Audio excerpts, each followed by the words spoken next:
어머니, 이거 드세요. 제가 특별히 챙겨온 거예요. 세상 착한 며느리인 척 내 앞에선 온갖 아양을 다 떨던 그 아이가 두고 간 다이어리. 우연히 펼쳐본 그 일기장엔 내 심장을 도려내는 문장이 적혀 있었습니다. 시댁 가는 날은 지옥 입성. 늙은 마녀가 빨리 죽어야 20억이 내 건데. 그 밑에는 더 끔찍한 아들의 메모까지. 조금만 참아. 엄마 치매로 몰아서 요양원 보낼 명분 찾고 있어. 평생을 바쳐 키운 자식이 나를 산 송장 취급하며 재산을 노리고 있었다니. 그날 밤 나는 떨리는 손으로 아파트 현관 비밀번호를 바꿨습니다. 그리고 다짐했습니다. 내 집 문을 닫는 순간 너희들의 인생도 닫히게 될 거라고. 지옥이라 불렀던 이곳에서 쫓겨난 그들이 마주하게 될 진짜 지옥. 오늘의 사연 지금 시작합니다. 삑삑 삐비빅. 익숙한 도어락 해제음이 울리고 나는 무거운 반찬 가방을 어깨에 둘러맨 채 아들 내외의 집 안으로 들어섰습니다. 현관에 들어서자마자 퀴퀴한 냄새가 코를 찔렀습니다. 며느리 이수진이 며칠째 환기를 안 시킨 게 분명했죠. 나는 신발장에 아무렇게나 벗어둔 며느리의 구두를 가지런히 정리하며 혀를 찼습니다. 아유 세상에. 신발 꼬라지 좀 봐라. 애가 어쩜 이렇게 칠칠치 못해. 거실로 들어서니 상황은 더 가관이었습니다.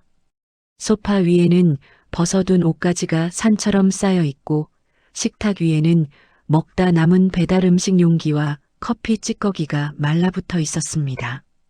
나는 한숨을 푹 내쉬며 가져온 반찬통들을 주방 아일랜드 식탁 위에 내려놓았습니다. 어머니, 이번에는 파김치랑 멸치볶음 좀 넉넉히 해주세요. 저번 거는 너무 짜서 민준 씨가 입도 안 대더라고요. 어제 저녁 전화기 너머로 들려오던 며느리의 목소리가 귓가에 맴돌았습니다. 짜기는커녕 싱거워서 간장이나 더 쳐서 먹으라고 하려다 참았는데 내 아들 핑계를 대니 안 해줄 수가 없었죠. 나는 팔을 걷어붙이고 식탁부터 치우기 시작했습니다. 내가 전생에 무슨 죄를 지어서 이 늙은 나이에 파출부 노릇을 하고 있는지 모르겠네. 아이고 허리야.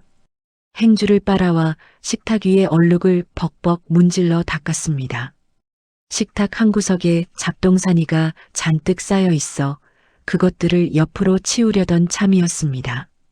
두꺼운 다이어리 하나가 내 손등에 밀려 바닥으로 툭 떨어졌습니다. 탁!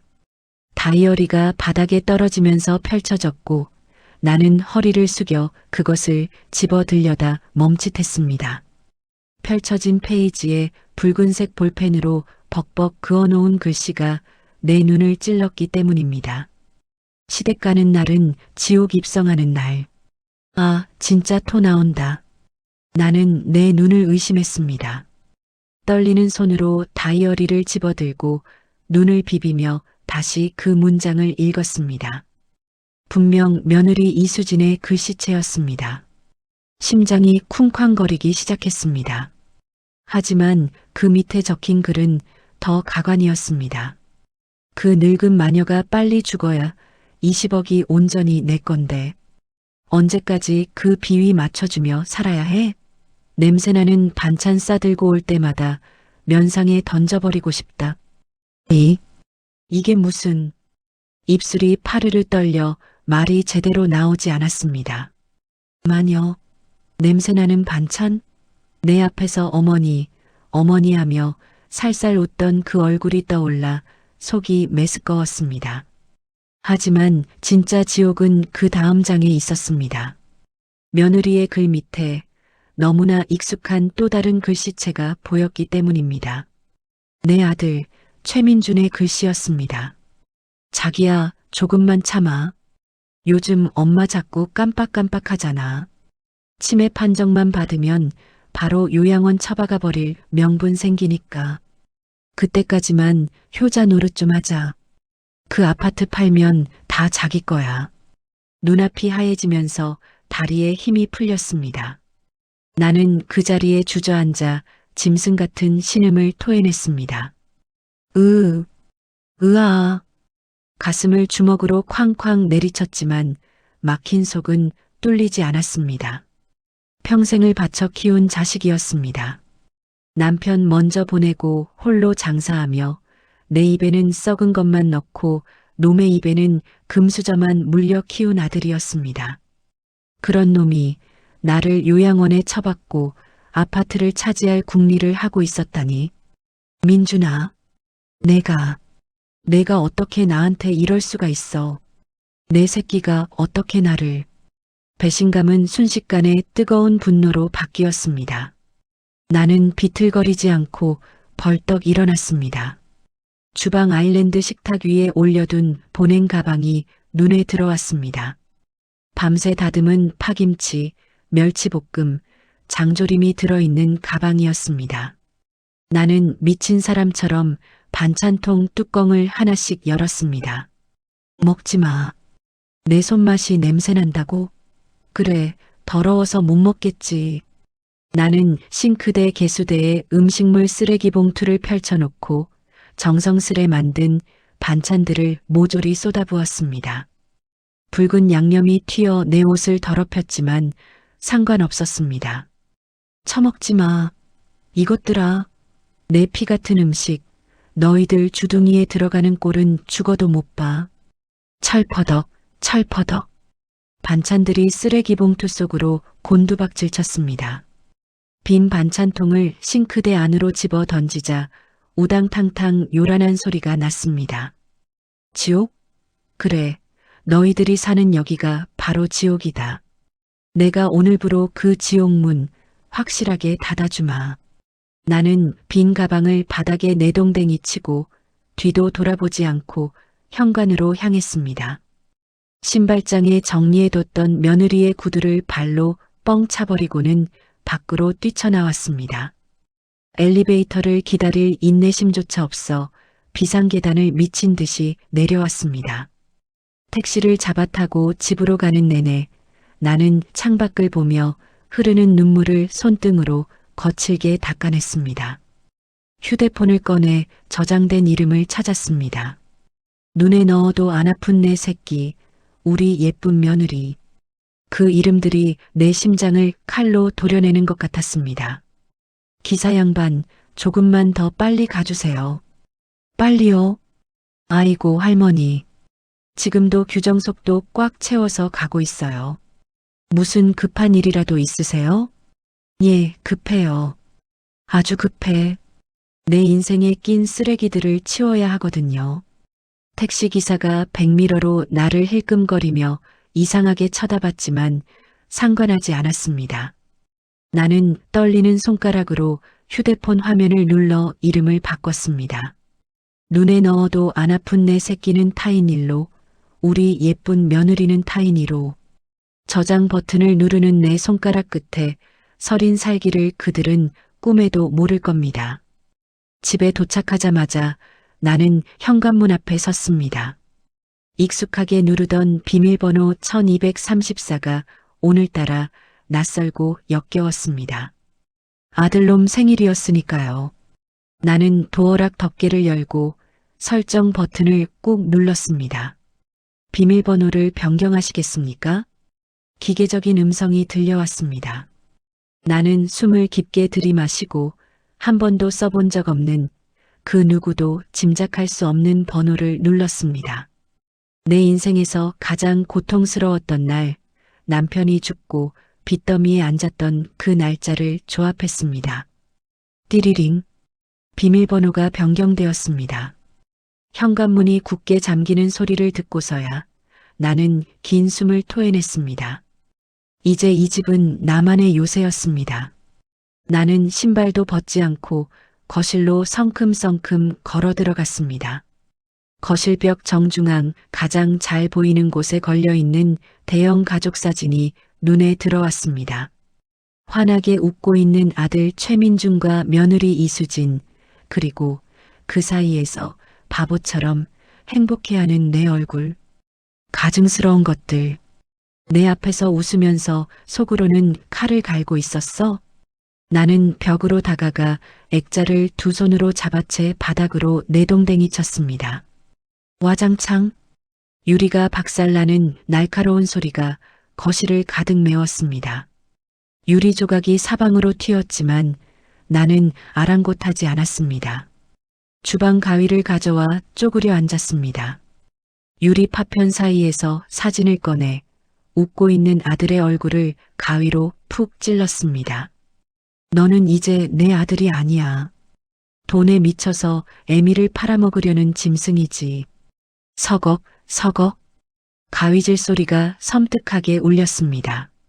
아들과 며느리의 얼굴을 갈기갈기 오려 쓰레기통에 처박고 나서야 나는 비틀거리며 일어났습니다. 안방으로 들어가 옷장 깊숙한 곳에 숨겨둔 개인 금고를 열었습니다. 묵직한 철문을 열자 아파트 등기권리증과 내 인감도장, 그리고 예금 통장들이 보였습니다. 이게 탐났던 거지? 내가 죽어야만 가질 수 있다고 했냐? 나는 서류들을 꺼내 가슴에 품었습니다. 차가운 종이의 감촉이 오히려 뜨거운 내 가슴을 식혀주는 것 같았습니다. 나는 서류들을 챙겨 평소 쓰지 않던 낡은 여행 가방 깊숙한 곳에 숨겼습니다. 그리고는 휴대폰을 들어 아파트 관리실과 연계된 사설 보안업체 번호를 눌렀습니다. 신호음이 몇 번 가기도 전에 상담원이 전화를 받았습니다. 네, 고객님. 무슨 일이십니까? 여보세요? 나 105동 1201호 김영숙이에요. 지금 당장 우리 집 보안 등급을 최고 수준으로 올려줘요. 네, 최고 수준이라시면 외부인 출입을 전면 통제하는 거 말씀이십니까? 그래요. 누구도 설령 내 아들이라고 주장하는 놈이 와도 절대 문 열어주지 마요. 만약 억지로 들어오려고 하면 바로 경찰 부르고 출동해줘요. 알겠습니까? 아, 알겠습니다. 고객님 목소리가 많이 안 좋으신데 혹시 무슨 위협이라도... 위협? 위협이라. 나는 헛웃음을 흘리며 창밖을 내다봤습니다. 어둠이 내려앉기 시작한 아파트 단지가 괴물처럼 입을 벌리고 있는 것 같았습니다. 내 집에 도둑놈들이 살고 있었지 뭡니까? 아주 오랫동안. 아무튼 부탁해요. 벨 누르는 즉시 인터폰 영상 녹화되게 설정해주고요. 전화를 끊고 나는 소파에 털썩 주저앉았습니다. 집안의 모든 불을 껐습니다. 어둠 속에 홀로 앉아 있으니 40년 전 남편이 죽고 어린 아들을 품에 안고 떨었던 그 밤이 생각났습니다. 그때는 슬픔과 두려움이었지만 지금은 다릅니다. 띠링. 휴대폰 문자 알림음이 정적을 깼습니다. 화면을 켜자 타인 이에게서 온 메시지가 떴습니다. 어머니, 반찬 잘 먹을게요. 가시는 길 조심하세요. 사랑해요. 나는 메시지를 보며 싸늘하게 식은 커피를 단숨에 들이켰습니다. 입안 가득 쓴맛이 퍼졌습니다. 사랑? 웃기고 자빠졌네. 그래, 와라. 와서 한번 지져봐라. 내가 문을 열어주나. 나는 휴대폰 화면을 끄고 차단 목록에 타인 1과 타인 2를 차례로 등록했습니다. 이제 전쟁은 시작되었습니다. 나는 캄캄한 어둠 속에서 두 눈을 부릅뜨고 현관 밖에서 들려올 그들의 발소리를 기다렸습니다. 밤 10시 거실 벽식의 초침 소리만이 정막을 깨고 있었습니다. 나는 소파에 미동도 없이 앉아 현관 쪽을 노려보고 있었습니다. 마치 사냥감을 기다리는 맹수처럼 말입니다. 삐비빅, 삐비빅 삐익. 예상대로 도어락 경고음이 날카롭게 울렸습니다. 아이씨, 왜 안 열려? 엄마, 문 열어. 쾅, 쾅, 쾅. 현관문이 부서져라 두드리는 소리가 들려왔습니다. 아들 최민준이었습니다. 평소라면 어머니, 주무세요? 하고 조심스럽게 벨을 눌렀을 놈이 비밀번호가 바뀌자마자 본색을 드러낸 겁니다. 나는 천천히 인터폰 앞으로 걸어가 화면을 켰습니다. 화면 속 최민준의 얼굴은 술 기운에 붉게 달아올라 있었고 눈은 살기로 번들거렸습니다. 아, 김영숙, 안에 있는 거 다 알아. 당장 문 안 열어? 노망이 났으면 곱게 늙을 것이지. 어디서 비밀번호 장난질이야. 내 귀를 의심했습니다. 어머니도 아니고 김영숙이라니. 내 이름 석자가 아들 입에서 저런 오물 같은 욕설과 함께 튀어나올 줄은 몰랐습니다. 민준 씨, 목소리 좀 낮춰요. 동네 사람들 다 듣겠어. 옆에서 며느리 이수진이 아들의 팔을 잡아 끄는 척하며 속삭였습니다. 하지만 그 눈은 현관문을 뚫을 듯이 노려보고 있었습니다. 뭘 낮춰? 이 노인네가 진짜 돌았나? 엄마, 문 열라고. 내 집이야, 내 집이라고.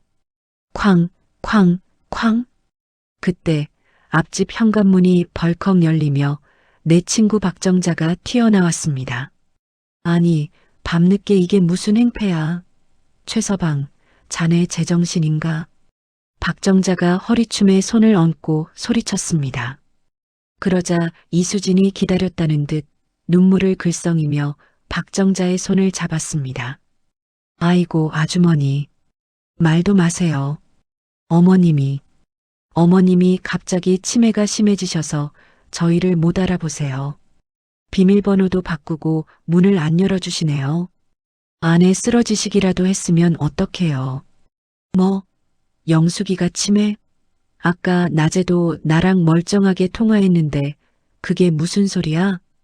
갑자기 오셨어요, 갑자기. 아휴, 불쌍한 우리 어머님. 이수진이 가증스러운 눈물을 훔치며 흐느꼈습니다. 기가 막혀서 말이 안 나왔습니다.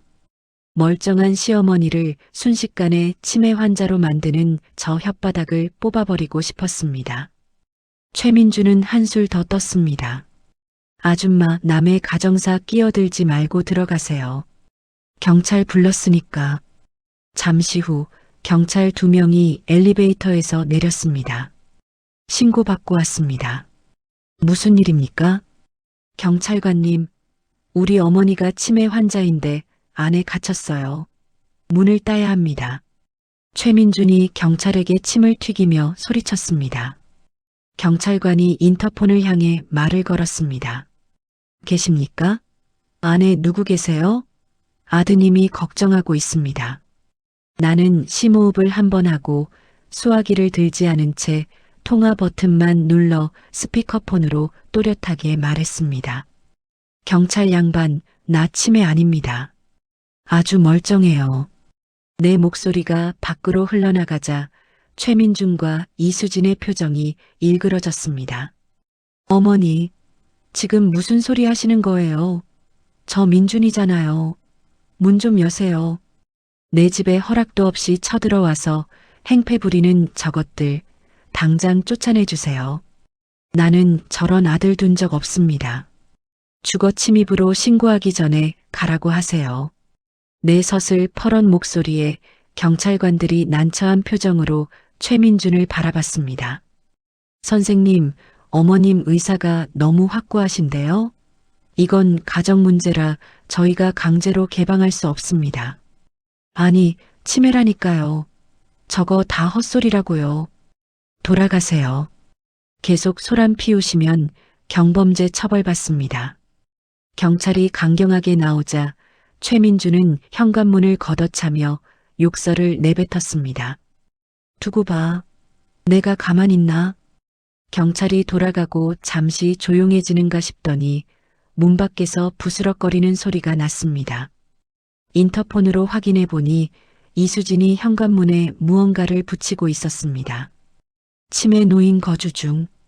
보호자 외 출입 금지. 벨 누르지 마세요. A사 용지에 매직으로 쓴 안내문이었습니다. 나를 이 집안에 가두고 고립시키려는 수작이었습니다. 피가 거꾸로 솟는 것 같았지만 나는 흥분하는 대신 휴대폰을 들었습니다. 카드사 앱을 켰습니다. 최민준 가족 카드, 이수진 법인 카드. 내가 매달 500만 원씩 한도를 채워주던 그 카드들이었습니다. 나는 망설임 없이 분실 신고 및 거래 정지 버튼을 눌렀습니다. 돈줄이 끊겨봐야 정신을 차리지. 1분도 채 지나지 않았습니다. 밖에서 날카로운 비명소리가 들려왔습니다. 아, 이게 뭐야? 이수진의 목소리였습니다.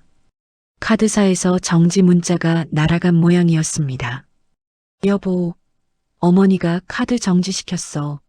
당장 생활비 써야 하는데 이게 무슨 짓이야?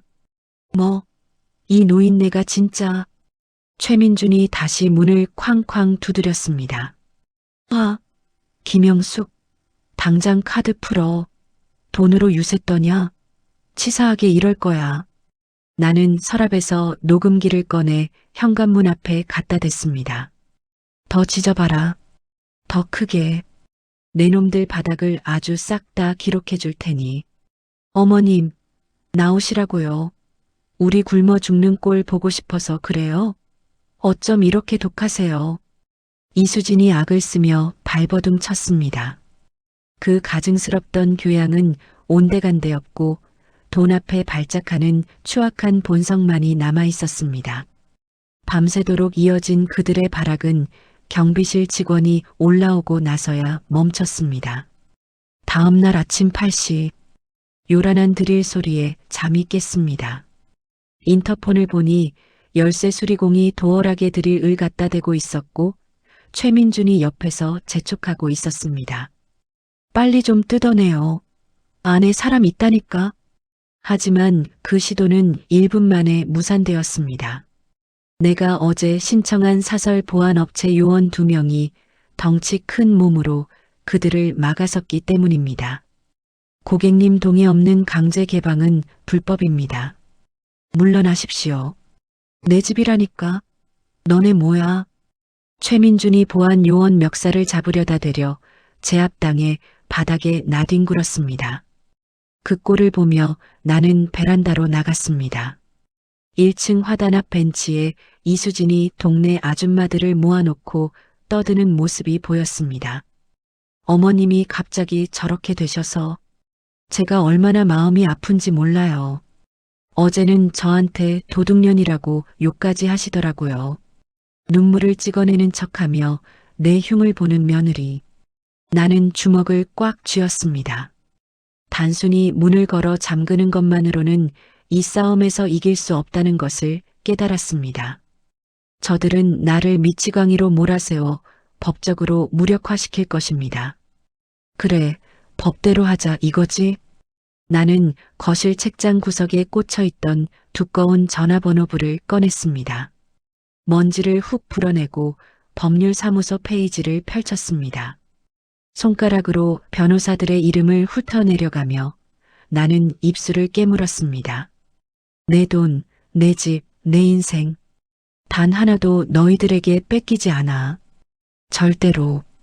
챕터 3 필연적 조력자. 일주일 후 띵동띵동 인터폰 화면에 집배원 아저씨의 얼굴이 보였습니다. 나는 의아한 마음에 문을 열어주고 등기 우편을 받아들었습니다. 발신인은 가정법원이었습니다. 봉투를 뜯는 손끝이 파르르 떨렸습니다. 안에서 나온 서류의 제목을 읽는 순간 숨이 턱 막혀왔습니다. 성년의견 개시 심판 청구서 청구인 최민준 사건 본인의 자, 사건 본인 김영숙. 이 썩을 놈이 기어코. 나는 돋보기를 고쳐 쓰고 청구 원인을 읽어 내려갔습니다. 사건 본인은 중증 치매로 사무 처리 능력이 결여됨. 멀쩡한 어미를 법적으로 바보 천치로 만들어서 재산을 꿀꺽 삼키겠다는 수작이었습니다. 당장 전화를 걸어 욕을 퍼붓고 싶었지만 전화기를 든 손을 멈췄습니다. 내가 흥분해서 날뛸수록 놈들이 원하는 정신 나간 노인네 꼴이 될 게 뻔했으니까요. 나는 옷장을 열어 가장 점잖은 정장을 꺼내 입었습니다. 거울 앞에 서서 흐트러진 머리를 빗어넘기며 입술을 꽉 깨물었습니다. 그래, 법으로 해보자 이거지. 내가 눈뜨고 당할 줄 아냐. 가정법원 민원실은 돗대기 시장처럼 시끄러웠습니다. 번호표를 뽑고 한참을 기다려 창구 앞에 섰지만 돌아온 대답은 절망적이었습니다. 할머니, 이건 여기서 취소 못해요. 답변서 내시고 신체 감정 받으셔야 합니다. 절차가 복잡하니 변호사 선임하시는 게 나을 텐데요. 창구 직원이 귀찮다는 듯 손짓했습니다. 힘없이 밀려난 나는 로비 구석 벤치에 털썩 주저앉았습니다. 변호사라니. 수임료가 수백, 수천만 원은 할 텐데 지금 내 현금은 묶여 있고 당장 융통할 돈이 부족했습니다. 아이고, 내 팔자야. 자식놈이랑 재판을 하게 생겼으니 땅이 꺼져라 한숨을 쉬며 고개를 떨구고 있을 때였습니다. 실례합니다만 나직하고 정중한 목소리가 들려왔습니다. 고개를 들어보니 말끔한 정장 차림의 젊은 청년이 내 앞에 서 있었습니다. 서글서글한 눈매에 단단해 보이는 인상이었습니다. 누구쇼? 나한테 볼 일 있소? 나는 가방을 끌어안으며 경계했습니다. 아들놈이 보낸 사람일까봐 겁이 덜컥 났습니다. 혹시 김영숙 후원자님 아니십니까? 후원자라는 말에 내 눈이 휘둥그레졌습니다. 20년 전 남편이 죽고 힘들게 살던 시절에도 꼬박꼬박 3만 원씩 보냈던 보육원 후원이 생각났습니다. 내 이름을 어떻게 아시오? 청년은 주머니에서 낡은 코팅지 한 장을 꺼내 내밀었습니다. 빛바랜 편지지였습니다. 힘내거라. 세상이 춥더라도 내 마음속 불씨는 꺼트리지 말아라. 내 삐뚤빼뚤한 글씨였습니다. 접니다. 그때 키다리 아줌마라고 불렀던 꼬맹이 강진우입니다. 강진우. 중학생 때부터 공부를 곧잘 한다기에 참고서라도 사보라고 용돈을 조금 더 챙겨 보냈던 그 아이였습니다. 세상에, 그 꼬맹이가 이렇게 컸어?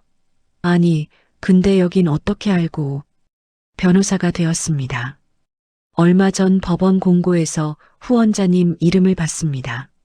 성년 의견 청구 건이었는데 주소가 낯이 익어서 확인해 봤더니 후원자님이시더군요.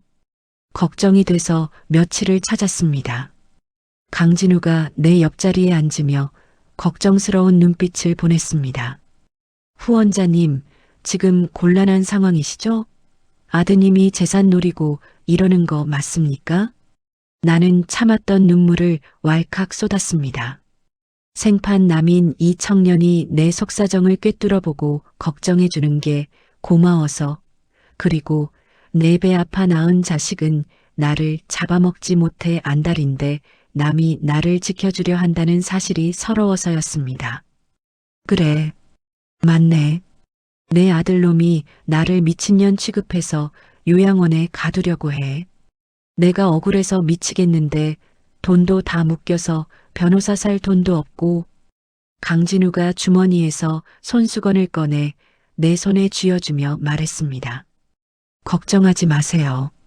제가 돕겠습니다. 비용은 필요 없습니다.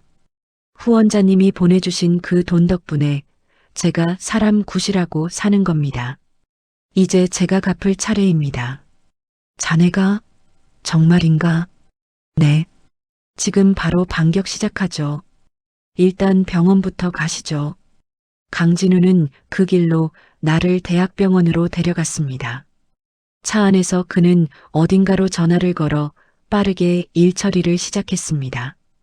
병원에 도착해 뇌파 검사, MRI, 인지 능력 테스트 등 온갖 검사를 진행했습니다. 몇 시간 뒤 담당 교수가 모니터를 가리키며 웃었습니다. 할머니, 뇌가 50대보다 더 깨끗하세요. 치매는커녕 기억력이 너무 좋으신데요. 사무 처리 능력 완전함이라고 소견서 써드리겠습니다. 진단서를 받아든 나는 세상을 다 얻은 기분이었습니다. 강진우는 서류 봉투를 흔들며 자신만만한 미소를 지었습니다. 이거 하나면 게임 끝입니다. 그리고 하나 더 남았습니다. 강진우는 대기실 의자에 앉아 노트북을 꺼내더니 순식간에 서면 하나를 작성했습니다. 내용 증명 및 고소 예고 통지서 수신인 최민준. 이걸 아드님에게 바로 보낼 겁니다. 허위사실 유포, 명예훼손, 무고죄까지 검토하겠다는 내용을 담았습니다. 아마 이거 받으면 기겁할 겁니다. 강진우가 내용을 읽어주는데 꽉 막혔던 속이 뻥 뚫리는 것 같았습니다. 속이 다 시원하다. 강 변호사, 정말 고마워. 내 이 은혜는 죽을 때까지 잊지 않으마. 그런 말씀 마세요. 제가 후원자님 아들 노릇하겠습니다. 법원에서 아드님 청구 기각시키고 재산 털끝 하나 못 건드리게 막을 겁니다. 우리는 병원을 나와 늦은 점심을 먹었습니다. 맞은편에서 깍두기를 잘라 내 밥그릇 위에 올려주는 강진우를 보며 나는 잃어버린 아들을 다시 찾은 듯한 기분이 들었습니다. 강 변호사, 든든하구먼. 정말 든든해. 집으로 돌아오는 길 나는 더 이상 두렵지 않았습니다. 아파트 입구에 도착하자 강진우가 차 문을 열어주며 명함을 건넸습니다. 혹시 아드님이 또 행패 부리면 바로 전화하세요. 그리고 이 명함 현관에 잘 보이게 붙여두시고요. 그래, 그래야지. 조심히 가거라. 엘리베이터를 타고 올라와 현관문 앞에 섰습니다. 며칠 전 며느리가 붙여놨던 치매 노인 거주 안내문이 눈에 들어왔습니다. 나는 그것을 확 떼어내 벅벅 찢어발겼습니다. 그리고 강진우가 준 명함을 도어락 위에 보란 듯이 꽂아두었습니다. 법무법인 정예 변호사 강진우. 이제 지옥의 문은 닫혔고 반격의 문이 열렸습니다. 나는 도어락 비밀번호를 경쾌하게 누르고 당당하게 나의 성으로 입장했습니다. 한 달 뒤 기각합니다. 법원에서 날아온 통지서에는 단 4글자가 굵게 박혀 있었습니다. 청구 기각. 아들 최민준이 나를 치매 노인으로 몰아 재산을 뺏으려던 시도는 법의 문턱을 넘지 못하고 산산조각 났습니다. 강진우 변호사가 보내준 통지서를 손에 쥐고 나는 거실 한복판에 서서 하염없이 웃었습니다. 하하, 꼴 좋다. 꼴 좋아. 웃음이 터져 나오는데 눈에서는 눈물이 주르륵 흘러내렸습니다. 이겼다는 안도감과 자식과 법정 싸움까지 가야 했던 비참함이 뒤섞여 가슴을 쳤습니다. 그때 식탁 위에 놓인 휴대폰이 울렸습니다. 강진우였습니다. 후원자님, 통지서 받으셨죠? 이제 완전히 자유십니다. 아드님도 당분간은 항소할 엄두 못 낼 겁니다. 그래, 고맙다. 다 내 덕분이야. 근데 진우야. 이겼는데 왜 이렇게 마음이 텅 빈 것 같으냐? 수화기 너머로 잠시 침묵이 흘렀습니다. 그동안 너무 치열하게 사셔서 그래요. 이제는 후원자님, 아니 어머니 인생 사셔야죠. 평소에 하고 싶었던 거 없으세요? 버킷리스트 같은 거요. 버킷리스트? 나는 거실 창밖을 내다봤습니다. 꽉 막힌 아파트 단지, 숨막히는 회색벽. 문득 10년 전 남편이 죽기 전에 했던 말이 떠올랐습니다. 여보, 우리 은퇴하면 캠핑카 하나 사서 전국 일주나 하자. 그 약속을 지키지 못하고 남편은 갔고 나는 아들 뒷바라지에 매여 이 아파트 감옥에 갇혀 살았습니다. 진우야, 나 여행 가고 싶다. 아주 멀리. 좋죠. 어디로요?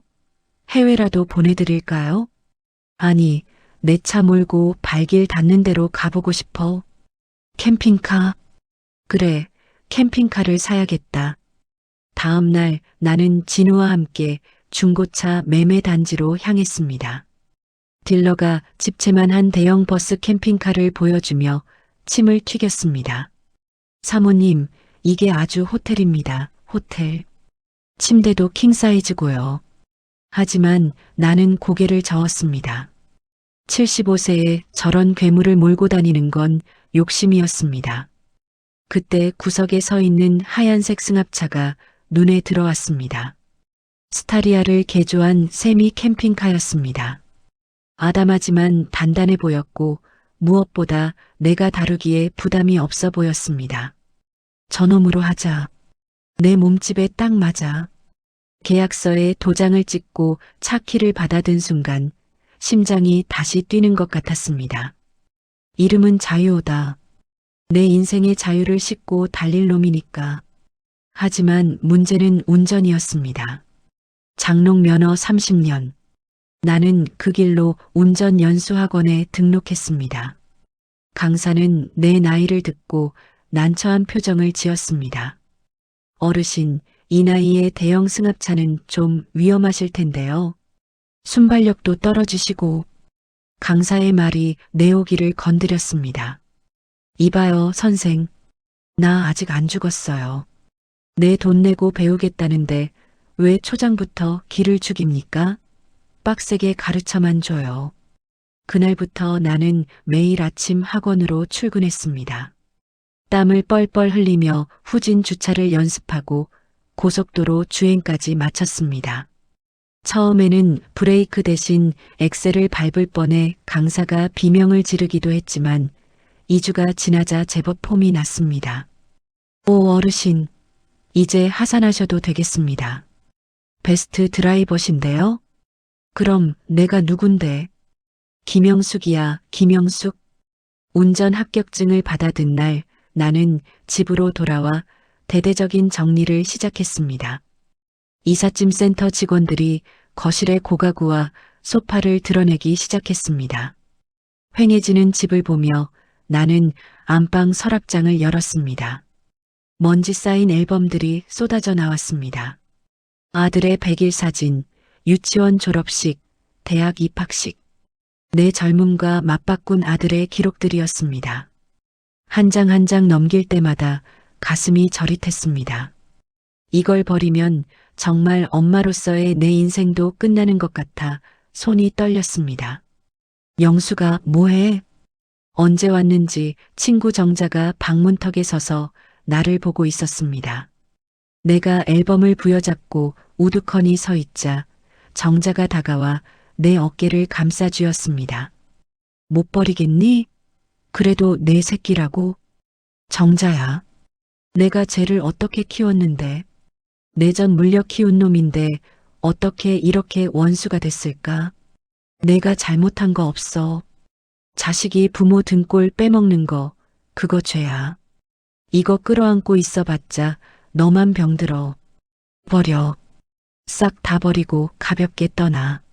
정자의 말에 정신이 번쩍 들었습니다. 그래, 이건 추억이 아니라 나를 갉아먹는 미련 덩어리일 뿐이었습니다. 나는 심호흡을 크게 하고 종량제 봉투를 활짝 벌렸습니다. 그래, 다 부질없다. 이제 나는 누구 엄마 안 한다. 그냥 김영숙으로 살 거야. 툭, 투둑. 앨범들이 쓰레기 봉투 속으로 처박혔습니다. 아들이 받아온 상장, 트로피, 며느리가 처음 인사 올 때 사왔던 스카프까지 미련 없이 쓸어 담았습니다. 마지막으로 봉투를 꽉 묶어버리자 묵직했던 체증이 쑥 내려가는 기분이었습니다. 속이 다 시원하다.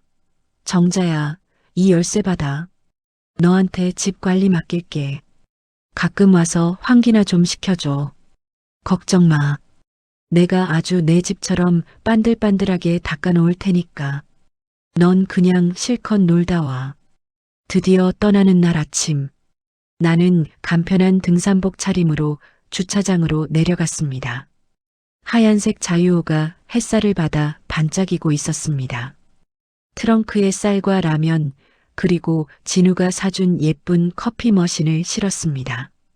조수석에는 전국 지도를 펼쳐놓았습니다. 시동을 걸었습니다. 부드러운 엔진 소리가 내 심장 박동과 맞물려 웅장하게 울렸습니다. 자, 가볼까?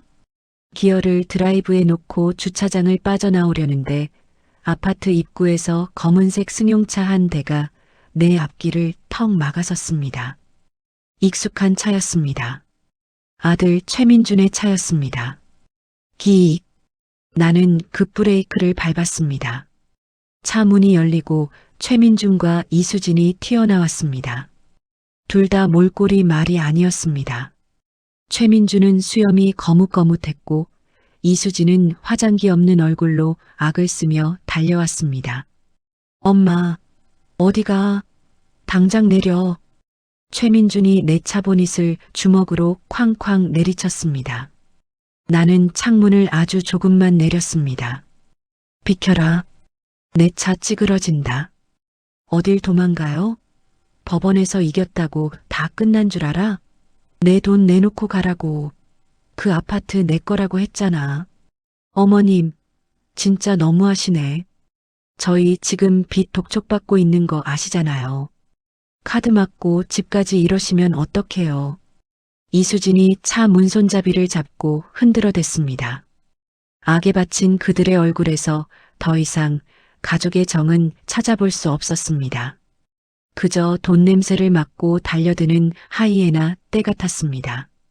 나는 선글라스를 고쳤으며 차갑게 대꾸했습니다. 빚? 그건 너희들이 갚아야지. 사지 멀쩡한 것들이 왜 늙은 애미 고열을 빨아먹으려 들어? 그리고 도망? 아니, 나는 여행 가는 거다. 내 돈, 내 시간 써서. 엄마, 진짜 미쳤어? 당장 안 내려? 내가 이 차 부숴버리기 전에 내려. 최민준이 돌멩이 하나를 집어들고 위협했습니다. 예전 같으면 무서워서 벌벌 떨었겠지만 지금은 아니었습니다. 나는 핸들을 꽉 쥐고 엑셀 위에 발을 올렸습니다. 부숴봐. 부수는 순간 바로 경찰 부르고 수리비의 위자료까지 청구해서 너희 알거지로 만들어줄 테니까. 뭐. 내 섯을 퍼런 눈빛에 최민준이 멈칫했습니다. 그 틈을 타나는 클렉슨을 길게 눌렀습니다. 빵! 귀를 찢을 듯한 경적 소리에 놀란 두 사람이 뒤로 주춤 물러섰습니다. 비키라고 했다. 안 비키면 밀어버린다. 나는 엑셀을 붕붕거리며 위협했습니다. 엔진이 으르렁거리는 소리에 겁을 먹은 최민준이 이수진을 끌고 옆으로 비켜섰습니다. 엄마, 진짜 가만 안 둬. 두고 봐. 백미러로 삿대질하며 욕을 퍼붓는 아들 내외의 모습이 보였습니다. 나는 코웃음을 치며 속도를 높였습니다. 그들의 모습이 점처럼 작아지더니 이내 시야에서 완전히 사라졌습니다. 아파트 단지를 빠져나와 톨게이트를 통과했습니다. 탁 트인 고속도로가 내 눈앞에 펼쳐졌습니다. 양옆으로 스쳐 지나가는 풍경들이 어서 오라고 손짓하는 것 같았습니다. 나는 라디오 볼륨을 최대로 높였습니다. 경쾌한 트로트 음악이 차 안을 가득 채웠습니다. 야호! 나는 자유다. 김영숙 만세. 목이 터져라 소리를 질렀습니다. 가슴속에 맺혀있던 응어리가 바람을 타고 날아갔습니다. 75년 만에 처음 느껴보는 해방감이었습니다. 나는 엑셀을 힘껏 밟았습니다. 자유호는 거침없이 앞으로 더 넓은 세상으로 달려나갔습니다. 이제 내 인생의 운전대는 오롯이 내가 잡았습니다. 동해의 푸른 물결이 넘실대는 7번 국도변. 나는 자유호를 바다가 가장 잘 보이는 명당에 세웠습니다.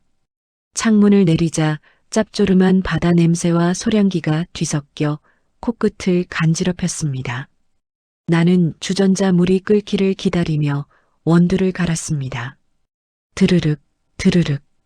원두 갈리는 소리가 파도 소리와 박자를 맞추는 듯 했습니다. 그래, 이게 사는 거지.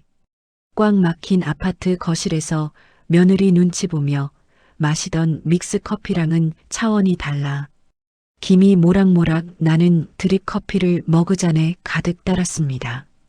캠핑 의자를 펴고 앉아 수평선 위로 붉게 솟아오르는 태양을 바라봤습니다.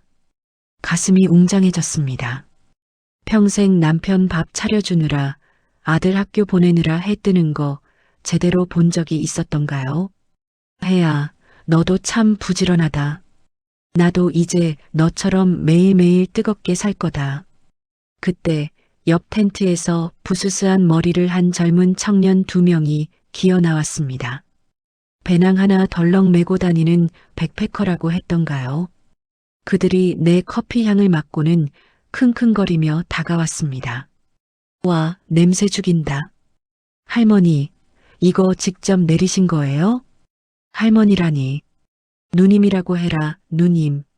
내가 짐짓 엄한 표정을 짓자 청년들이 까르르 웃음을 터뜨렸습니다. 아이고, 죄송합니다. 누님, 혹시 그 커피 한 잔만 얻어 마실 수 있을까요? 저희가 어제 술을 너무 많이 마셔서 해장이 필요하거든요. 공짜는 안 되지. 대신 내가 지금 떡볶이 할 건데 가서 물 좀 떠와. 네, 충성. 나는 프라이팬에 떡과 어묵을 듬뿍 넣고 청양고추를 숭덩숭덩 썰어 넣었습니다. 고추장도 듬뿍, 캡사이신 소스까지 한 바퀴 돌렸습니다. 아들 최민준과 며느리 이수진은 매운 걸 질색해서 지난 10년 동안 내 밥상에는 고춧가루가 들어간 음식이 거의 없었습니다. 속이 느글거려도 꾹 참고 간장 반찬만 해댔었죠. 이제 내 입맛대로 먹을 거야. 매워서 죽더라도 먹고 죽은 귀신이 때깔도 좋다잖아. 보글보글 끓어오르는 빨간 국물을 한 숟가락 떠먹으니 혀끝이 찌릿하고 머리털이 쭈뼛 섰습니다. 으아, 좋다. 속이 뻥 뚫리네. 물을 떠온 청년들이 떡볶이 색깔을 보고 기겁했습니다. 누님, 이거 너무 빨간 거 아니에요? 용암 수준인데요? 사내 놈들이 겁은 많아서. 먹어봐. 기가 막힐 테니까. 청년들이 떡 하나를 집어먹더니 눈을 동그랗게 떴습니다. 와, 맵다. 진짜 매운데. 맛있어요. 할머니, 아니 누님 요리 솜씨 대박인데요? 당연하지. 내가 40년 주부 경력이 얼만데. 우리는 둘러앉아 땀을 뻘뻘 흘리며 떡볶이를 바닥까지 긁어 먹었습니다. 젊은 친구들이 내 예전 이야기를 듣고는 완전 힙하다, 사이다 썰이다 하며 엄지를 치켜 세웠습니다. 그들이 찍어준 내 사진은 꽤나 그럴듯해 보였습니다. 선글라스를 끼고 빨간 떡볶이를 든 75세 할머니. 저녁이 되자 나는 노트북을 켰습니다. 진우가 알려준 대로 블로그에 오늘 있었던 일들을 적어 내려갔습니다. 제목은 75세 가출 할머니의 매운맛 인생. 오늘은 젊은 친구들과 용암 떡볶이를 먹었다. 며느리가 맵다고 타박하던 내 요리를 이 친구들은 맛있다고 난리다. 역시 사람은 자기를 알아주는 곳에 있어야 한다.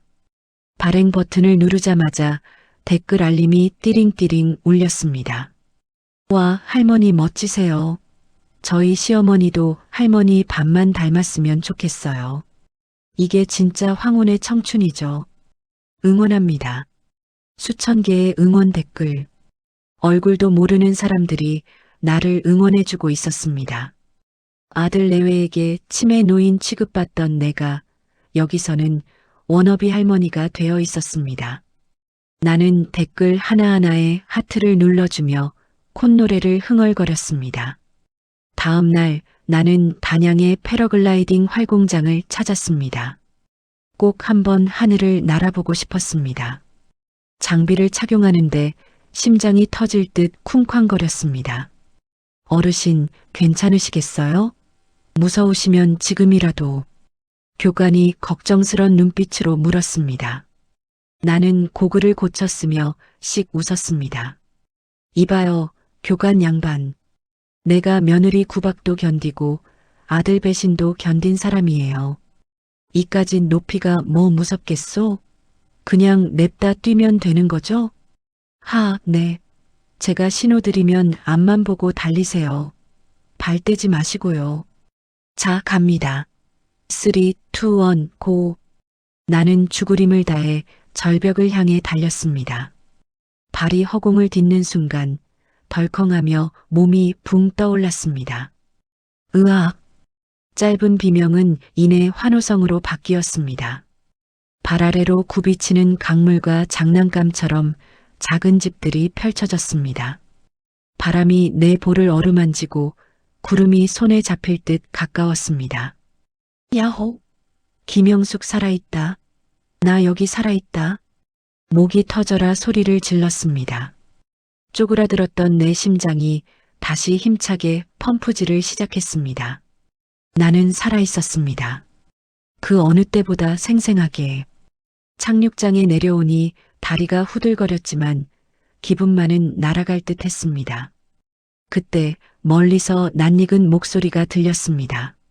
어머니, 후원자님, 강진우였습니다. 양손 가득 장바구니를 들고 뛰어오는 모습이 영락없는 막내 아들 같았습니다. 아니, 진우야, 여기까지 웬일이냐? 바쁠 텐데. 주말이잖아요. 어머니 혼자 계신데 심심하실까봐 고기 좀 사왔습니다. 와, 방금 타신 거예요? 대단하십니다. 진짜. 내가 누구냐? 하늘을 날고 온 김영숙 여사 아니냐? 우리는 캠핑장으로 돌아와 숯불을 피웠습니다. 진우가 사온 두툼한 한우 등심이 지글지글 익어갔습니다.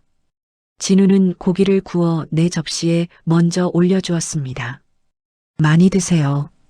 얼굴이 훨씬 좋아지셨네요. 아드님 생각은 안 나시죠? 생각은 무슨. 그놈 이름도 까먹겠다. 너랑 이렇게 고기 구워 먹으니 신선 노름이 따로 없구나. 한참 맛있게 먹고 난 뒤 진우가 진지한 표정으로 가방에서 서류 봉투를 꺼냈습니다. 어머니, 즐거운 시간에 죄송하지만 중요한 일 처리를 좀 해야 해서요. 중요한 일? 또 무슨 소송이라도 남았냐? 아니요, 소송이 아니라 어머니를 지키는 방패를 만드는 겁니다. 진우가 서류 2개를 펼쳐 보였습니다. 임의후견 계약서, 사전연명 의료의향서. 어려운 말들이 가득했지만 진우의 설명은 간결하고 명확했습니다. 어머니, 혹시라도 나중에 어머니가 아프시거나 의식이 없을 때를 대비하는 겁니다. 그때 아드님이 보호자랍시고 나타나서 어머니 재산을 맘대로 하거나 치료를 방해하면 안 되잖아요. 나는 젓가락을 내려놓고 진우의 눈을 바라봤습니다. 그러니까 내가 정신을 잃으면 내가 내 보호자가 된다는 거지? 네, 맞습니다. 법적으로 제가 어머니의 모든 신상 결정권과 재산 관리권을 갖게 됩니다. 아드님은 간섭 못하고요. 그리고 이 사전연명 의료의향서는 억지로 생명만 연장하는 기계적 치료는 받지 않겠다는 뜻입니다. 품위 있게 가실 수 있도록요. 가슴이 먹먹해졌습니다. 내 친자식은 나를 치매로 몰아 재산을 뺏으려 했는데 이 청년은 내 존엄한 마지막까지 걱정해주고 있었습니다. 진우야, 넌 어쩜 이렇게 속이 깊으냐? 내가 낳지도 않았는데 낳아주신 것보다 더 큰 사랑을 주셨잖아요. 저한테는 어머니가 세상의 전부입니다. 나는 떨리는 손으로 인감도장을 꺼내 서류에 꾹 눌러 찍었습니다. 선명한 붉은 인주가 내 의지처럼 단단하게 찍혔습니다. 그리고 하나 더 있습니다. 이건 유언대용 신탁 계약서인데요. 진우가 마지막 서류를 내밀었습니다. 내 재산 20억을 사후에 어떻게 할 것인지 정하는 문서였습니다. 어머니가 돌아가시면 아파트를 처분해서 보유건과 독거노인 재단에 기부한다는 내용입니다. 물론 어머니 살아계시는 동안에는 마음대로 쓰실 수 있고요. 이렇게 해두면 아드님은 유류분 소송을 걸어도 가져갈 게 거의 없습니다. 그래, 이거다. 내가 원하던 게 이거야. 내 돈 20억, 그놈들한테 한 푼도 못 준다. 사회에 좋은 일하고 가는 게 100번 낫지. 나는 망설임 없이 마지막 서명까지 마쳤습니다. 이제 모든 준비가 끝났습니다. 법적으로 그리고 심적으로 나는 완전한 자유인이 되었습니다. 고맙다, 진우야. 이제 죽어도 여한이 없다. 에이, 무슨 말씀을요? 이제 시작인데요. 내일은 어디 가실 거예요? 내일? 남해로 갈까 생각 중이다. 멸치쌈밥이 그렇게 맛있다며? 우리는 밤이 깊도록 모닥불을 바라보며 도란도란 이야기를 나눴습니다. 타닥타닥 타오르는 불꽃 위로 별들이 쏟아질 듯 빛나고 있었습니다. 진우야, 우리 사진 한 방 박자. 내가 오늘 제일 예쁜 날 같아서 말이야. 나는 휴대폰 카메라 타이머를 맞추고 진우 옆에 섰습니다. 진우가 내 어깨에 손을 올리고 나는 진우의 허리를 감싸 안았습니다. 자, 김치. 아니, 20억. 하하, 20억. 찰칵. 화면 속에 환하게 웃고 있는 두 사람의 얼굴이 찍혔습니다. 주름진 내 얼굴이 저렇게 밝게 빛나는 건 처음 봤습니다. 나는 사진을 한참 들여다보다가 중얼거렸습니다. 그래. 인생, 지금부터가 진짜다. 그날 밤 나는 캠핑카 침대에 누워 잠을 청했습니다. 파도 소리가 자장가처럼 들려왔습니다. 꿈속에서도 나는 하늘을 날고 있을 것만 같았습니다. 내일 닥쳐올 시련 따위는 까맣게 모른 채 나는 생애 가장 달콤하고 깊은 잠에 빠져들었습니다. 비바람이 세차게 몰아치던 밤이었습니다. 앞이 보이지 않을 정도로 쏟아지는 폭우 탓에 나는 국도변에 있는 작은 졸음쉼터에 자유호를 세웠습니다.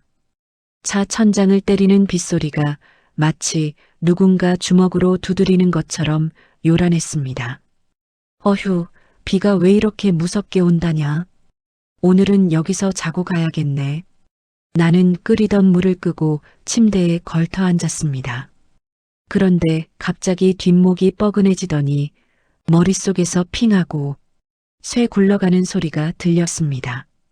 으윽, 머리가 깨질 듯이 아파와 관자놀이를 짚으려는데 왼팔이 내 마음대로 움직이지 않았습니다. 마치 남의 살처럼 축 늘어진 팔. 공포가 엄습했습니다.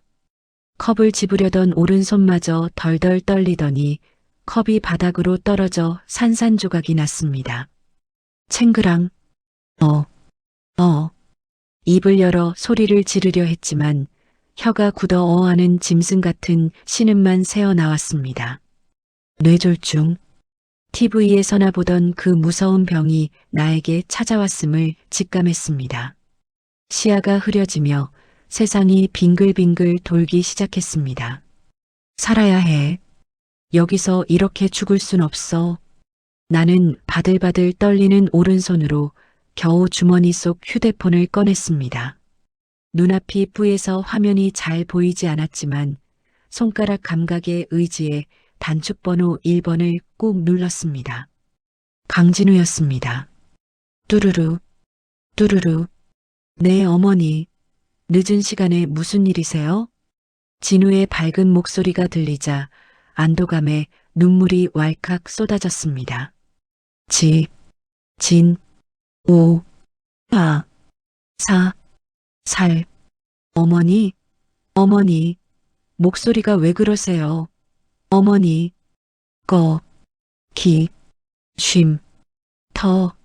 전화기를 쥔 손에 힘이 빠지며 휴대폰이 바닥으로 툭 떨어졌습니다. 어머니, 대답해 보세요. 김영숙 씨, 제발. 수화기 너머로 들리는 진우의 절규가 빗소리에 묻혀 희미해져 갔습니다. 나는 칠흑 같은 어둠 속으로 빨려 들어가며 의식을 잃었습니다. 삐삐삐 규칙적인 기계음 소리에 눈을 떴습니다. 하얀 천장이 보였고 코끝을 찌르는 알코올 냄새가 났습니다. 살았구나. 안도감이 밀려오는 순간 시야 한 구석에 낯익은 그림자가 어른거렸습니다. 깼나 본데? 진우인가? 나는 힘겹게 고개를 돌렸습니다. 하지만 내 눈에 들어온 사람은 진우가 아니었습니다. 팔짱을 낀 채 나를 내려다보고 있는 아들 최민준과 그 옆에서 휴대폰을 만지작거리는 며느리 이수진이었습니다. 심장이 쿵 내려앉았습니다. 왜 하필 너희들이냐? 진우는 어디 가고? 엄마, 정신이 들어? 나 알아보겠어? 최민준이 무미건조한 목소리로 물었습니다. 나는 대답하려고 입을 달싹였지만 입술 한쪽이 마비되어 말이 나오지 않았습니다. 쳇 말도 못하네. 완전히 갔구만. 최민준이 혀를 차며 미간을 찌푸렸습니다. 걱정이나 안타까움은 찾아볼 수 없었습니다. 귀찮은 짐짝을 보는 듯한 눈빛. 그때 병실 문이 열리고 하얀 가운을 입은 의사가 들어왔습니다. 보호자분, 환자분 의식 돌아오셨습니까? 네, 방금 눈 떴어요. 선생님, 상태가 어떻습니까? 가망 없는 거죠? 가망이 없냐니. 자식이 의사에게 할 첫마디가 고작 저거란 말인가요? 의사는 차트를 넘기며 심각한 표정으로 말했습니다. 천만다행으로 119가 빨리 도착해서 급한 혈전 용해술은 마쳤습니다. 생명에는 지장이 없어요. 아, 그래요? 살았네요? 최민준의 목소리에 실망감이 묻어났습니다. 내 귀를 의심했습니다. 어미가 살았다는데 아쉬워하다니. 하지만 안심하기엔 이릅니다. 뇌혈관 일부가 아직 좁아져 있어서 재발 위험이 큽니다. 그리고 지금 왼쪽 편마비가 심해서 당장 서울에 있는 큰 대학병원으로 전원해서 정밀 수술과 재활 치료를 받아야 합니다. 골든타임 놓치면 평생 휠체어 타셔야 해요. 의사의 말에 내 눈이 번쩍 뜨였습니다. 살 수 있다. 치료받으면 다시 걸을 수 있다. 나는 의사를 향해 간절한 눈빛을 보냈습니다. 지금 바로 앰뷸런스 수배하겠습니다. 보호자분, 전원 동의서에 서명해 주시죠. 의사가 서류를 내밀었습니다. 그런데 최민준이 그 서류를 밀어냈습니다. 잠깐만요. 전원이라니요? 서울까지 가다가 잘못되면 어떡합니까? 노인네 몸도 약한데. 보호자분, 여기서는 수술이 불가능합니다. 가만히 계시면 더 위험해요. 아니, 선생님. 우리 어머니 연세가 75세입니다. 그 나이에 무슨 수술을 또 합니까? 그냥 편안하게 계시게 하는 게 효도지. 괜히 고생시키고 싶지 않아요. 보호자분, 지금 무슨 말씀하시는 겁니까? 환자분 의식이 또렷하신데 치료를 포기하시겠다고요? 의사가 목소리를 높였지만 최민준은 요지부동이었습니다. 포기가 아니라 연명 치료 안 하겠다는 겁니다. 어머니 평소 뜻이기도 하고요. 그냥 여기서 퇴원시켜 주세요. 제가 알아봐둔 요양병원으로 모시겠습니다. 요양병원이요? 거긴 치료시설이 부족합니다. 지금 가시면 환자분 영영 못 일어나세요. 아, 진짜 말이 많네. 내가 아들이라니까요. 내 어머니 내가 모신다는데 당신이 왜 난리야? 당장 퇴원 수속 밟아줘요. 최민준이 고래고래 소리를 질렀습니다. 나는 믿을 수 없는 상황에 숨이 턱 막혔습니다. 저놈은 지금 나를 살리려는 게 아니라 치료를 막아서 나를 식물인간으로 만들려는 겁니다. 그래야 내 재산을 마음대로 할 수 있으니까요. 아냐. 나는 온 힘을 다해 고개를 저으며 부정했습니다. 의사가 내 반응을 살폈습니다. 보세요. 환자분이 거부하시잖아요. 이 상태로는 퇴원 못 시켜드립니다. 거부는 무슨, 아파서 저러는 거잖아. 당신 내 말 안 들으면 의료과실로 고소할 거야. 늙은 노인네 데리고 돈벌이 하려고 수작 부리지 마. 최민준이 의사의 멱살을 잡을 듯이 위협했습니다. 의사는 기가 막힌다는 표정으로 한숨을 쉬더니 보안 요원을 부르겠다며 병실을 나갔습니다. 병실에 정막이 흘렀습니다. 최민준이 씩씩거리며 넥타이를 풀었고 구석에 있던 이수진이 천천히 내 침대 곁으로 다가왔습니다. 그녀의 얼굴에 서늘한 미소가 번졌습니다. 어머님 들으셨죠? 서울 가면 고생만 하세요. 민준 씨 말이 맞아요. 이수진이 내 귓가에 입을 가져다 댔습니다. 소름 끼치는 속삭임이 고막을 파고들었습니다. 어머니, 솔직히 말할게요. 저희 지금 힘들어요. 어머니가 그 돈 쥐고 안 놔주시니까 저희가 이렇게 독해지는 거잖아요. 저희가 알아본 요양병원 산속이라 공기 좋대요. 거기 가시면 아무도 어머니 못 찾아요. 그 변호사 나부랭이도 못 오고요. 거기서 그냥 조용히 주무시는 듯이 가세요. 네, 악마였습니다. 사람의 탈을 쓴 악마들이 내 침대 머리맡에 서 있었습니다. 나는 분노로 몸을 떨었지만 마비된 왼쪽 팔다리는 꼼짝도 하지 않았습니다. 자, 그러니까 좋게 해결해요. 어머니도 편하고 우리도 편하게. 최민준이 가방에서 서류 한 장을 꺼냈습니다. 재산 증여 계약서라는 글자가 큼지막하게 박혀 있었습니다. 여기 지장만 찍으시면 서울 병원이든 미국 병원이든 다 보내드릴게. 수술시켜드린다고. 그러니까 찍어. 치료를 볼모로 협박을 하는 겁니다. 지장을 찍으면 나를 살려주고 안 찍으면 요양병원에 가둬 죽이겠다는 협박. 내 눈에서 피눈물이 흘러내렸습니다. 내가 전 물려 키운 자식이 내 목숨값을 흥정하고 있었습니다. 찍어. 빨리. 최민준이 내 오른손을 거칠게 낚아챘습니다. 싫다고 안 된다고 소리치고 싶었지만 쉰 소리만 터져 나왔습니다. 나는 손가락을 오그려 주먹을 쥐고 버텼습니다. 이 노인네가 진짜 힘은 세가지고.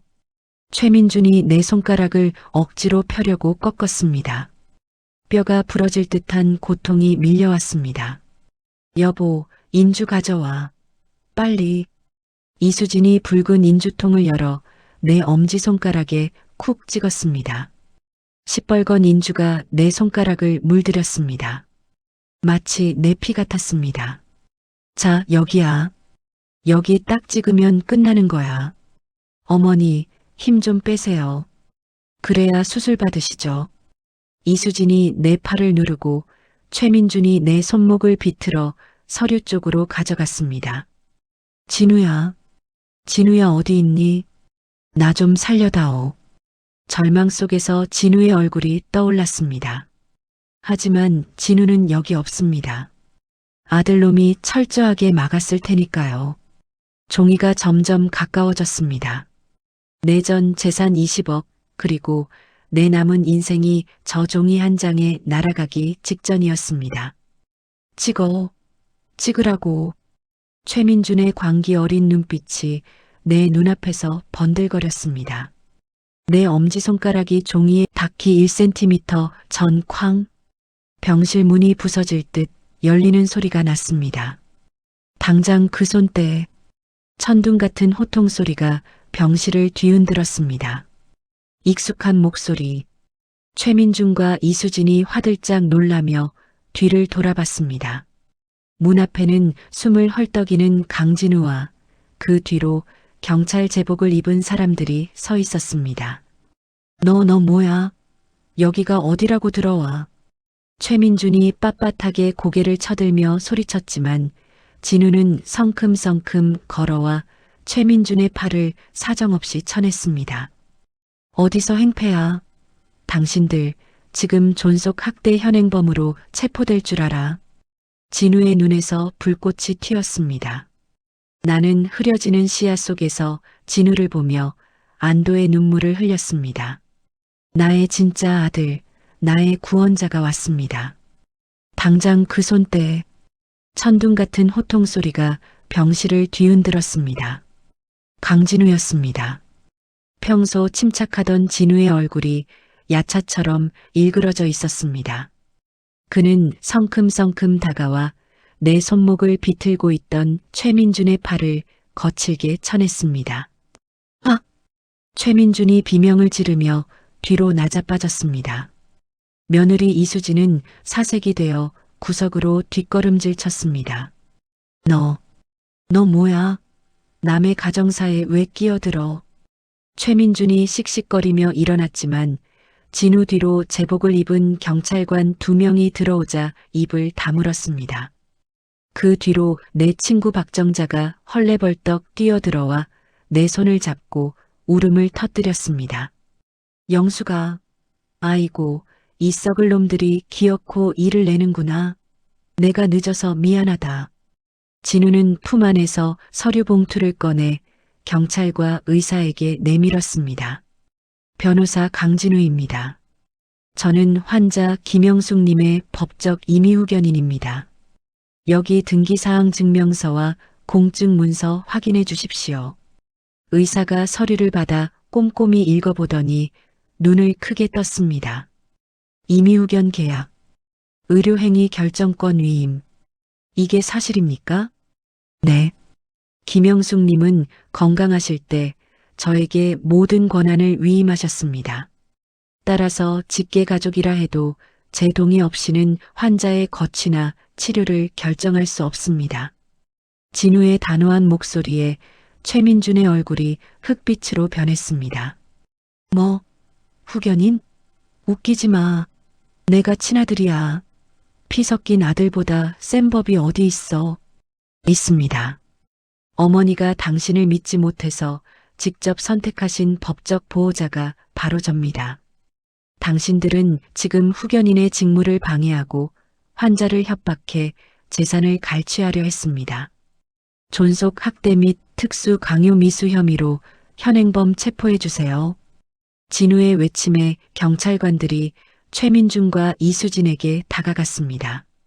최민준 씨, 이수진 씨, 신고가 접수되었습니다. 병실에서 소란 피우지 마시고 경찰서로 가시죠.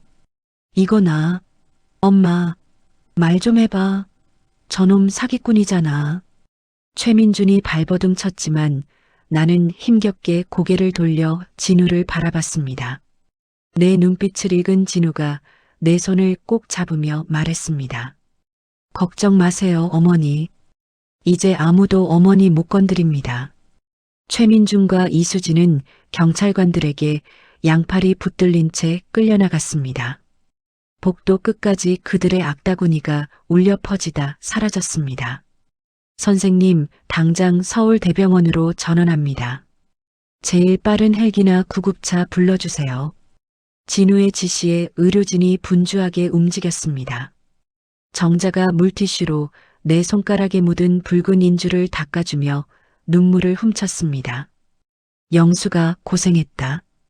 이제 살았다. 나는 마비되지 않은 오른손으로 정자의 손을 힘주어 잡았습니다. 고맙다, 친구야. 그리고 진우야. 서울로 옮겨져 수술을 받은 지 일주일이 지났습니다. 다행히 골든타임을 넘기지 않아 수술은 성공적이었습니다. 마비되었던 왼쪽 팔다리에 감각이 돌아왔고 어눌했던 발음도 많이 좋아졌습니다. VIP 병실 창가로 따스한 햇살이 비쳐 들어왔습니다. 나는 침대에 기대앉아 진우가 깎아주는 사과를 받아 먹었습니다. 맛있어요, 엄마. 그래. 달다. 아주 달아. 진우가 리모컨을 들어 벽걸이 TV를 켰습니다. 뉴스 채널에서 앵커가 심각한 표정으로 뉴스를 전하고 있었습니다. 다음 소식입니다. 뇌졸중으로 쓰러진 70대 노모의 치료를 막고 재산 증여를 강요한 40대 아들 부부가 경찰에 입건되었습니다. 이들은 병상에 누운 어머니의 손가락을 억지로 꺾어 지장을 찍게 하려다 미수에 그쳤는데요. 화면에는 모자이크 처리된 최민준과 이수진이 조사를 받고 나오는 장면이 나왔습니다. 어머니가 가지고 계셨던 스마트워치 녹음 파일이랑 정자 이모님이 찍은 동영상이 결정적이었어요. 아마 직장에서도 잘리고 사회적으로 매장될 겁니다. 속이 시원하면서도 한편으로는 씁쓸했습니다. 내 자식이 전 국민의 손가락질을 받는 페류나가 되었다는 사실이 가슴을 찔렀습니다. 하지만 썩은 살은 도려내야 새 살이 돋는 법입니다. 똑똑. 병실 문을 두드리는 소리가 났습니다. 간호사가 조심스럽게 문을 열었습니다. 환자분, 아드님이 오셨는데요. 무릎 꿇고 한 번만 뵙게 해달라고 난리인데. 경찰 부를까요? 나는 잠시 눈을 감았다 떴습니다. 마지막으로 정리를 해야 했습니다. 진우야, 들여보내라. 잠시 후 쭈뼛거리며 최민준이 들어왔습니다. 며칠 사이 폭삭 늙어버린 얼굴이었습니다. 그는 들어오자마자 침대 아래 바닥에 털썩 무릎을 꿇었습니다. 엄마, 엄마. 최민준이 내 손을 잡으려 했지만 진우가 앞을 막아섰습니다. 손대지 마세요. 엄마, 내가 잘못했어. 수진이가 시켜서 그런 거야. 나는 진짜 그러려고 안 했어. 엄마, 한 번만 용서해줘. 나갈 데도 없어. 최민주는 눈물을 뚝뚝 흘리며 빌었습니다. 하지만 그 말 속에는 여전히 핑계뿐이었습니다. 나에 대한 진심 어린 걱정은 보이지 않았습니다. 나는 떨리지만 또렷한 목소리로 말했습니다. 최민준, 고개 들어라. 최민준이 희망 섞인 눈빛으로 고개를 들었습니다. 나는 그 눈을 똑바로 바라보며 말했습니다. 나는 널 용서하지 않는다. 내가 내 손가락 꺾어가며 도장 찍으려던 그 순간 내 아들은 죽었다. 너는 이제 나한테 남이다. 엄마, 핏줄이잖아. 천륜을 어떻게 끊어? 천륜? 내가 먼저 끊었다. 부모 목숨 담보로 돈 요구하는 게 천륜이냐? 내 재산 20억, 사회에 다 기부했다. 너한테 갈 돈은 10원 한 장 없다. 뭐라고? 기부? 엄마 미쳤어? 그 돈이 어떤 돈인데? 돈 이야기가 나오자 최민준의 눈빛이 다시 독하게 변했습니다. 역시 돈 생각뿐이었습니다. 나는 헛웃음을 지으며 베개 밑에 넣어뒀던 낡은 일기장을 던졌습니다. 이건 내가 어릴 때 쓴 일기장이다. 거기 보면 내가 썼지. 엄마 호강시켜 줄게요라고. 그 일기장 가지고 나가라. 그게 내가 너한테 주는 마지막 유산이다. 엄마. 진우야, 내보내라. 내 어머니. 진우가 보안 요원을 불렀습니다. 최민주는 끌려나가면서도 내 돈, 내 아파트를 외쳤습니다. 문이 닫히고 그의 목소리가 사라지자 나는 긴 숨을 토해내며 침대 헤드에 머리를 기댔습니다. 잘하셨어요, 어머니. 정말 잘하셨어요. 옆에 있던 정자가 내 어깨를 주물러주며 위로했습니다. 창밖을 보니 비 온 뒤 갠 하늘에 무지개가 희미하게 걸려 있었습니다. 폭풍우는 지나갔습니다. 내 인생을 휘몰아치던 탐욕의 비바람도 이제야 멈췄습니다. 나는 텅 빈 것 같으면서도 꽉 찬 가슴을 쓸어내렸습니다. 퇴원 후 3개월, 서울의 한 부동산 중개소. 나는 가방에서 인감도장을 꺼냈습니다. 붉은 인주를 듬뿍 묻혀 매매 계약서 위에 힘주어 눌렀습니다. 꼭 선명하게 찍힌 내 이름 석자, 김영숙. 그것은 단순한 계약이 아니라 내 과거와의 작별의식이었습니다. 사모님, 정말 대단하십니다. 그 몸으로 어떻게 이렇게 빨리 회복하셨어요? 지팡이도 없이 걸어 들어오시는데 깜짝 놀랐습니다. 중개인이 서류를 정리하며 감탄했습니다. 나는 꼿꼿하게 허리를 펴고 웃었습니다. 죽다 살아났는데 지팡이가 대수겠어요? 내 2다리로 걸어서 이 지긋지긋한 집구석 정리하는 게 목표였거든요. 아유, 그래도 20억짜리 아파트를 시세보다 싸게 내놓으셔서 금방 나갔네요. 정말 파시는 거 후회 안 하시죠? 후회는요. 알터니가 빠진 것처럼 시원합니다. 통장은 여기 적힌 계좌로 입금해 주세요. 나는 중개소를 걸어 나왔습니다. 30년을 살았던 아파트 단지를 돌아봤습니다. 아들 뒷바라지 하느라, 며느리 눈치 보느라 숨죽여 살았던 감옥 같은 곳. 이제는 정말 안녕입니다. 영수가, 저만 치서 친구 박정자가 손을 흔들며 달려왔습니다. 정자의 얼굴이 상기되어 있었습니다. 계약은 잘 끝났어? 방금 도장 찍고 나오는 길이야. 돈 들어오면 바로 쏘마. 오늘 우리 한우 먹자. 한우가 문제냐? 너 소식 들었어? 최서방이랑 그 여우 같은 며느리 말이야. 정자가 내 팔짱을 끼며 속닥거렸습니다. 나는 담담하게 물었습니다. 왜? 또 무슨 사고 쳤어? 사고 정도가 아니야. 둘이 이혼 소송 붙었는데 난리도 아니래. 며느리는 내 아들이 빚 숨겼다고 사기 결혼이라며 위자료 청구했고, 내 아들은 며느리가 너 학대 주동자라고 막 고소했제.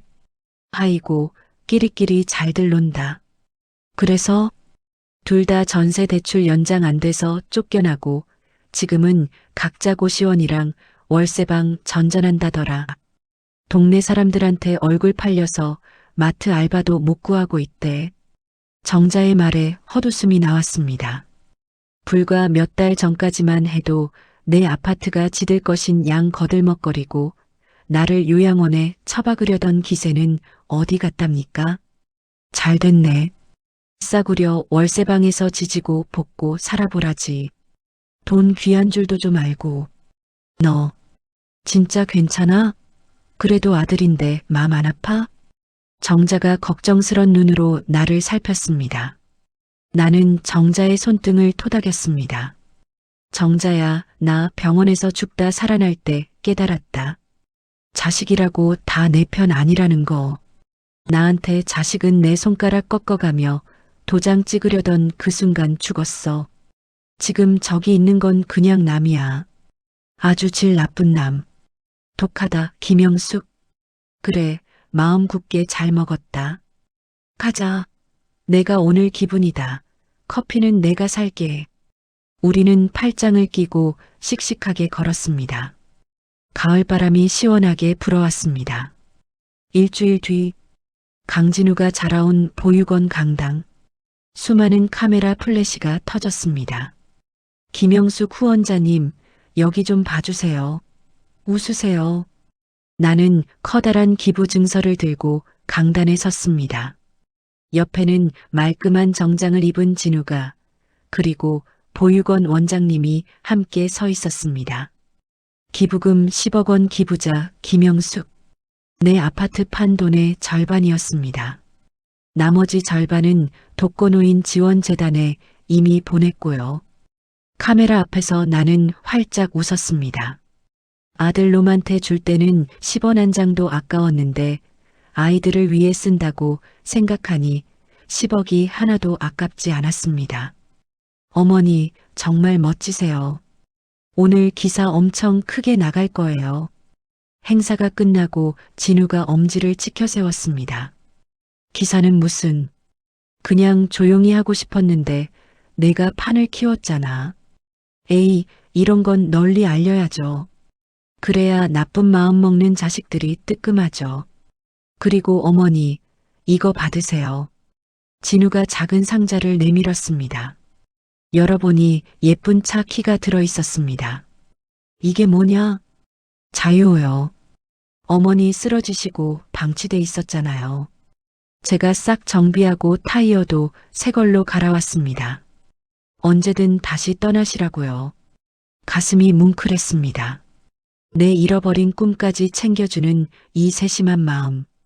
진우야, 고맙다. 진짜 고맙다. 아들은 엄마 닮는다잖아요.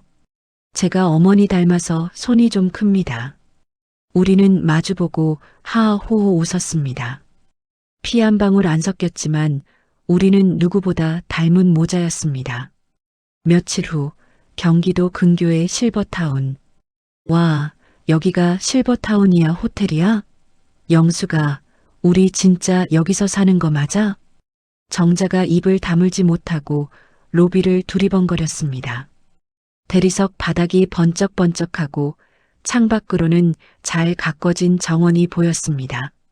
그럼 내가 이러려고 돈 벌었지.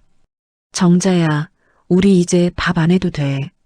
청소도 다 해주고 빨래도 다 해준단다. 우리는 그냥 놀기만 하면 돼. 아이고, 내 팔자에 이런 호강을 다 누려보네. 남편 복은 없어도 친구 복은 있다니까. 우리는 배정받은 방으로 들어갔습니다. 넓은 거실과 푹신한 침대, 그리고 테라스 밖으로 보이는 숲뷰가 일품이었습니다. 야, 김영숙. 나 여기서 100살까지 살 거야. 아니, 120살까지 살 거다. 정자가 침대에 대자로 누우며 소리쳤습니다. 그래, 징글징글하게 오래 살아서 그 돈 다 쓰고 죽자. 남기면 뭐하냐, 똥돼지. 우리는 짐을 풀고 실버타운 수영장으로 향했습니다. 알록달록한 수영복을 입고 물장구를 치며 깔깔거렸습니다. 물속에서 몸이 깃털처럼 가벼웠습니다. 내 인생의 무게도 이렇게 가벼워진 것 같았습니다. 주말 오후, 진우가 양손 가득 간식을 사들고 찾아왔습니다. 어머니, 이모님, 저 왔어요. 오, 우리 아들 왔어? 어서 와라. 우리는 테라스에 앉아 진우가 사온 케이크를 먹으며 지도를 펼쳤습니다. 자, 자유호 수리도 끝났고 내 몸도 다 나았으니 이제 두 번째 여행을 떠나야지. 어디가 좋겠냐? 어머니, 이번에는 서해 쪽 어떠세요? 안면도 가서 꽃지 해수욕장 노을 보시면 기가 막힐 텐데요. 진우가 지도 위를 손가락으로 짚었습니다. 서해라. 좋지. 조개구이도 먹고. 저도 휴가 내고 합류할게요. 운전 힘드시면 제가 하고요. 어머, 강 변호사 오면 나야 좋지. 짐꾼 하나 생겼네. 정자가 맞장구 치며 좋아했습니다. 따뜻한 햇살, 맛있는 음식, 그리고 나를 진심으로 아껴주는 사람들. 이것이 행복이 아니면 무엇일까요? 나는 문득 지난 시간을 돌이켜봤습니다. 며느리의 일기장을 봤던 그날, 하늘이 무너지는 줄 알았습니다. 그 지옥 같던 문장이 내 인생을 송두리째 흔들었죠. 하지만 지금 생각해보면 그건 지옥문이 아니라 새로운 인생으로 가는 비상구였습니다. 그 일기장이 아니었다면 나는 여전히 아들 눈치 보며 식모처럼 살다 비참하게 갔을 겁니다. 신이 내게 준 마지막 기회였던 셈입니다. 어머니, 무슨 생각하세요? 진우가 내 얼굴 앞에 손을 흔들었습니다. 아니다. 그냥 인생 참 재밌다 싶어서. 진우야, 나 영상 하나만 찍어다오. 영상요? 네, 알겠습니다. 진우가 휴대폰을 들어 나를 비췄습니다. 나는 옷매무새를 다듬고 카메라 렌즈를 똑바로 응시했습니다. 내 얼굴에 자신감 넘치는 미소가 번졌습니다. 레디 액션. 나는 카메라를 향해 손을 흔들었습니다. 여러분, 안녕하십니까? 75세 가출 소녀, 아니, 가출 할머니 김영숙입니다. 다들 저보고 미쳤다고 했죠? 늙은이가 집 나가면 고생이라고요. 천만에요. 나는 팔을 활짝 벌려 실버타운의 풍경과 내 친구들, 그리고 진우를 가리켰습니다. 집 나오니까 여기가 천국입니다. 내 돈 내 맘대로 쓰고, 내가 가고 싶은 곳 가고, 내가 좋아하는 사람들만 보고 사니까 이렇게 신날 수가 없어요. 여러분, 인생 절대 안 늦었습니다. 나는 잠시 숨을 고르고 가장 하고 싶었던 말을 내뱉었습니다. 지금 당신은 행복하십니까? 자식 눈치 보느라, 체면 차리느라 참고만 계신 건 아니고요. 다 걷어치우세요. 내 인생의 주인공은 바로 납니다. 컷. 와, 어머니. 대박인데요? 이거 올리면 조회수 100만 각입니다. 진우가 감탄하며 엄지를 들어 올렸습니다. 정자도 옆에서 박수를 쳤습니다. 김영숙, 너 아나운서 해도 되겠다, 야. 하하, 20억짜리 수업료 내고 배운 인생인데 이 정도는 해야지. 나는 시원하게 웃어젖혔습니다. 테라스 너머로 붉은 노을이 지고 있었습니다. 하지만 내 인생의 해는 지지 않았습니다.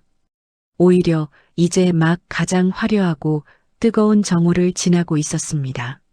나는 지도 위에 빨간색 동그라미를 크게 그렸습니다. 자, 다음 목적지는 안면도다. 자유호 출발 준비. 출발. 진우와 정자가 합창했습니다. 우리의 웃음소리가 노을빛을 타고 멀리 퍼져나갔습니다. 며느리의 일기장에서 시작된 내 인생의 반란은 이렇게 완벽한 승리로 끝을 맺었습니다. 아니, 끝이 아닙니다. 내 진짜 인생은 바로 지금부터 시작이니까요. 오늘의 사연 어떠셨나요? 며느리의 일기장에 적힌 지옥이라는 단어는 김영숙님에게 씻을 수 없는 상처를 주었지만 역설적이게도 그 덕분에 그녀는 남은 인생을 천국으로 바꿀 수 있었습니다. 20억이라는 돈보다 더 값진 것은 바로 나 자신을 위한 자유와 진심으로 나를 아껴주는 사람들이었습니다. 핏줄이라는 굴레를 벗어던지고 75세의 나이에 스스로의 인생을 운전하기 시작한 김영숙님의 용기 있는 선택.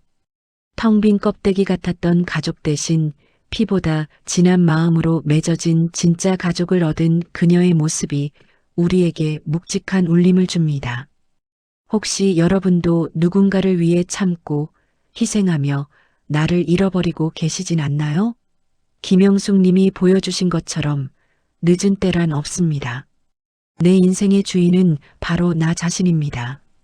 남은 생은 그 누구의 눈치도 보지 말고 오직 나를 위해 가장 이기적으로 그리고 가장 뜨겁게 행복하시길 진심으로 응원하겠습니다. 이야기를 끝까지 들어주신 분이 계시다면 잘 들었다고 댓글 하나만 남겨주세요. 감사합니다.